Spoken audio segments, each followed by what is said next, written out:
Sir పిల్లల్లో ఎక్కువ immunity power ఉంటదని మనకు తెలుసు. బట్ కానీ వాళ్ళే ఎందుకు ఫీవర్స్ కానీ, అలాగే కోల్డ్, కాఫ్ వీటన్నిటికి ఎందుకు ఎక్కువగా పిల్లలు ఎఫెక్ట్ అవుతూ ఉంటారు? Very good question. అయితే ఇప్పుడు జనరల్‌గా ఏంటంటే, ప్రతి ఒక్కరు కూడా పిల్లలు బాగా ఇమ్యూనిటీ ఎక్కువ ఉంటుంది కదా! వాళ్ళకి ఎందుకు జలుబు, దగ్గు వస్తుంది అనే క్వెషన్ మీరు మంచి క్వెషన్ అడిగారు.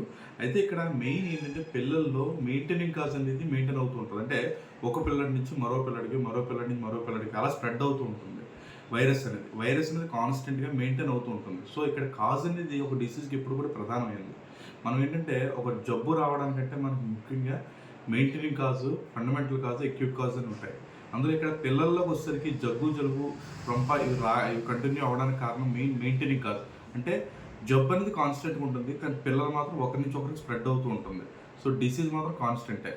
సో, పిల్లలు ఎక్కువగా ఒకరినొకరు ఆడుకుంటుండడం వల్ల ప్రాపర్ హైజీన్ లేకపోవడం వల్ల ఈ సమస్య వస్తూ ఉంటుంది.